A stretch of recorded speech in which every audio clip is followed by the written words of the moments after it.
Kinahaharap ng ilang kongresista si Baguio City Mayor Benjamin Magalong sa House investigation.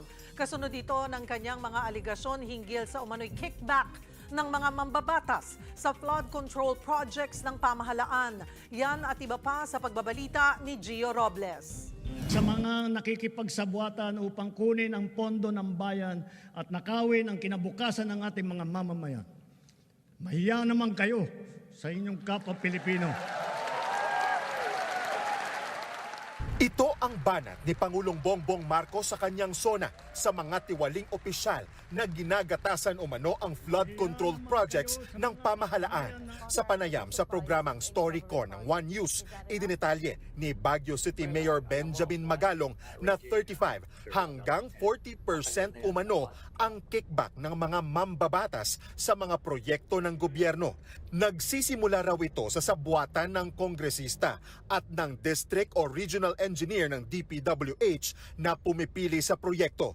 Ang paborito nila, especially yung mga nakalubog flood control project, dahil yung mga sheet piles, yung mga nilalagay sa ilalim, basta o yung mga tatanggalin na mga silt, talagang nakalubog lahat yan. So, yan, pwede nilang paglaruan. paborito rin daw yung mga road opening at solar lights project. Sabi niya pa, kung susumahin, nasa 30% na lang ng kabuuang pondo ang napupunta sa mismong proyekto kapag nakaltas ng mga kickback at mga buwis. It's structural. It's an highly organized crime. Tingin niya pa kung bakit pinalakpakan ng mga mambabatas ang pahayag ng Pangulo tungkol dito. Alam nilang mahirapan silang matukoy eh. Kasi wala silang pinirmahan. Wala naman silang pinirmahan. Sila yung pinakamalaking porsyento dyan. Pero wala silang pinipirmahan. Dahil yun ang arrangement eh. Sindikato eh. Organized crime nga eh.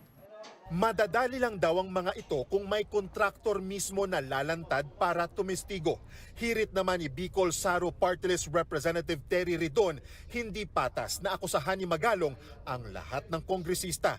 Kaya maganda raw kung tumistigo na lang mismo ang alkalde sa isang pagdinig sa Kamara. He can make his case that in fact 30 to 40% had in fact been received by lawmakers. And he has to be able to name names, which lawmakers, which district, which party list actually receive these funds from government contractors. Dapat din daw may matutuhan na sa lumitaw noong PDAF scam. Kaya kung may matukoy na tiwali, dapat daw nabigatan na ang ikakaso sa kanila.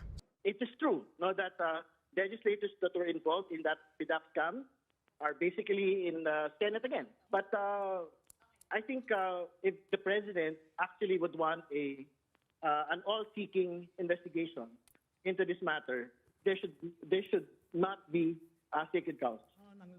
Isa rin sa pinangako ni Pangulong Marcos sa SONA ay pananagutin ng mga nasa likod ng pangit na serbisyo sa water supply. Ayon sa Local Water Utilities Administration, isa raw sa tadtad ng reklamo ang Prime Water. Hindi exaggeration yung 2 balikbayan boxes na pinadala namin sa opisina niya worth of documents and complaints. Estimate ng OP, 6 million people affected. So, malaki. So, pag gumalaw kami, matitiyak nyo, mararamdaman nila na merong gobyerno. Matapos namang ipangako ni Pangulong Marcos sa SONA na bibigyan ng hustisya ang pagkawala ng mga sabongero, nagsampa na ang NAPOLCOM ng kasong administratibo sa 12 pulis na nadadawit. Base raw ito sa mga testimonya ni Julie Dondon Patidongan alias Totoy.